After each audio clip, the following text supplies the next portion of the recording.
Hi caregivers. My goal in this video is to give you some general guidelines for caring for your loved one with dementia. They can be applied in a majority of the caregiving circumstances. Let me start by saying caregiving is never easy, and dementia has a ton of different varieties. There are well over 100 different types of dementia that have been identified. And surprisingly, how dementia affects your loved one may not be the same at all as it is for someone else. There's a famous saying in the dementia care community that if you've seen one case of dementia, you've seen one case of dementia. So tip number one is to communicate clearly and simply. People with dementia may have difficulty understanding complex or abstract concepts. It's important to share your ideas simply, using short sentences and avoiding jargon. A great way to think about this is to offer alternatives. For example, let's say you're making lunch for your father. Instead of saying, "What do you want for lunch?" you might know that Dad likes tuna and ham, and you can also say, "Dad, what do you want for lunch? Would you like a tuna sandwich?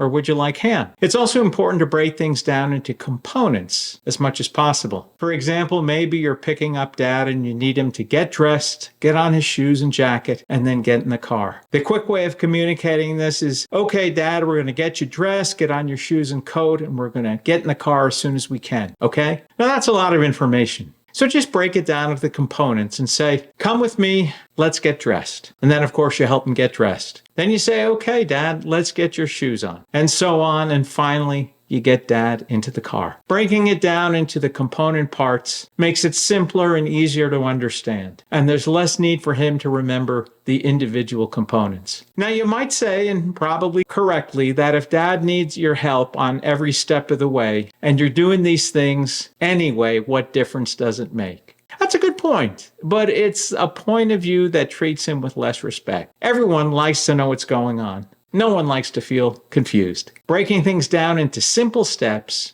may not make your job any different for you, but at least it gives him the courtesy of helping him know what's going on and having him feel like he still participates. Tip number two is be patient and understanding. Dementia can be a frustrating and confusing experience for both your loved one and you, the caregiver. As frustrating it is for you, in most cases, it's no picnic either for your loved one. If you find yourself getting annoyed and perhaps even losing your temper, take a step away. And as much as possible, just try to put yourself into the other person's shoes. Think what it would be like for you if you couldn't dress yourself well, or if you couldn't use the toilet by yourself and needed to depend on other people. Tip number three is provide a safe and supportive environment. Make sure that the person with dementia has an environment that is safe and supportive. This may mean making changes to your home, such as installing grab bars in the bathroom or removing tripping hazards. But it also means communicating by doing this to Mom and Dad that their needs are important. Many of my clients have been financially successful and live in gorgeous homes. Some of these places are mansions with beautiful furniture, artwork,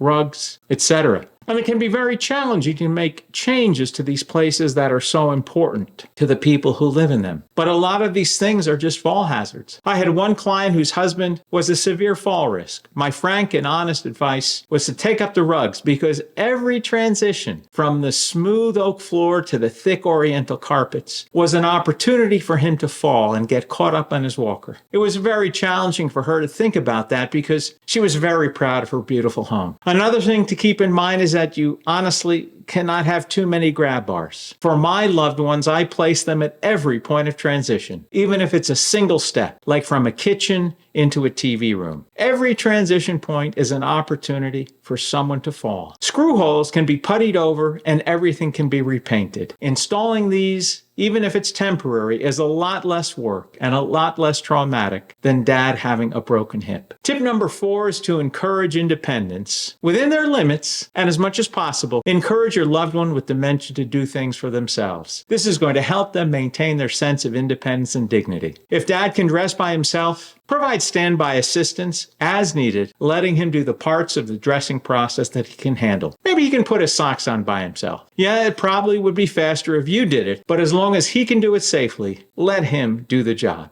And maybe he can pick out the clothes he wants to wear. Again, it might take longer, and maybe it's frustrating to stand there and watch him move slowly when you know you could do it faster. But giving him that independence is huge in helping him preserve his dignity. Even if it's small stuff, it gives your loved one an opportunity to participate and feel like they have value. When you're doing things around the house, think about the parts of a job that are safe and easy to do, and see if it makes sense to give that to your mom or dad or spouse. If you're making dinner, maybe mom can wash the vegetables, or maybe she can set the table. When my mom had dementia, there were a lot of things she could no longer do safely or well. However, she did a great job sweeping the floor, and we'd ask her to sweep the floor and the outside patio, and frankly, she did a wonderful job. It made her happy doing it. It gave her a sense of accomplishment as well as a little bit of exercise. So look for these opportunities where your loved one can participate. Tip number 5 is to provide emotional support to the person with dementia. Most of the time, the notion of emotional support is for the caregiver, but dementia can be lonely and isolating as well. Don't forget about the person who has dementia.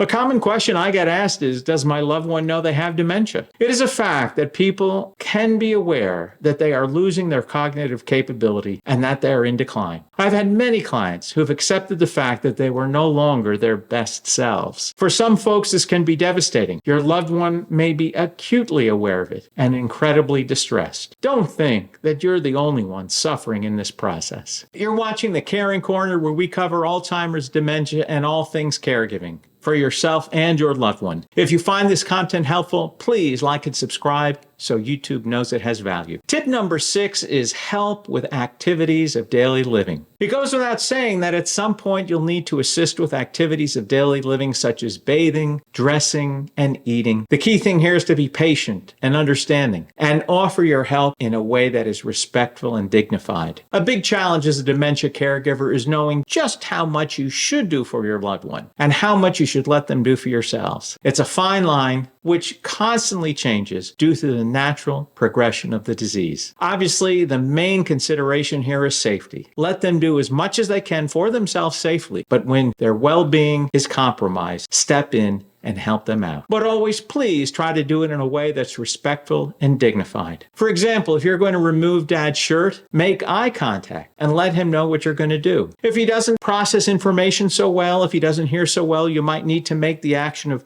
removing a shirt and pausing briefly to make sure you have his understanding and approval. Tip number 7 is take care of yourself. This could be the most important thing you do. Like they say when you get on an airplane, if you're traveling with someone you're helping, make sure you put on your oxygen mask first. Care for self is one of the most challenging lessons of dementia care. The care journey can be very long, years, sometimes more than a decade. You may feel like you should sacrifice and go without things that are important to you, but certainly the mere act of committing yourself to helping your loved one is already an adjustment you have made for their well-being. It's important to take care of yourself, both physically and emotionally, get enough sleep, eat well, and exercise regularly. Tip number 8 is find a support group. There are many support groups available for people who are caring for someone with dementia, and they can provide you with information, support, and friendship. At times, we all need someone to listen in an understanding way, and sometimes literally we need a shoulder to cry on. Support groups are designed to help lighten the burdens that come from caregiving, and a well-structured support group offers a non-judgmental place where you can say what's on your mind. And as a practical matter, they can be great places to exchange tips and ideas with people who are wrestling with the same challenges. Does your loved one resist taking a bath? Do they frequently have toileting accidents? Sometimes other people have found successful ways to deal with these challenges, and their suggestions might work for you. Don't be afraid to ask for help. If you're struggling to care for someone with dementia, reach out and get assistance from family, friends, and professionals. The last tip is keep in mind that you are not alone. There are millions of people with dementia, and therefore millions of people who are caring for someone with dementia. Sometimes just reminding yourself that many other people have similar challenges can be a helpful way to cope and get through the day. What are your thoughts? Have any of you worked with support groups? What do you find to be some of the most helpful ideas that you've shared with friends and other caregivers? I'd welcome your comments, and if you have questions, I will respond to them. Thank you for watching, and God bless you in your caregiving journey.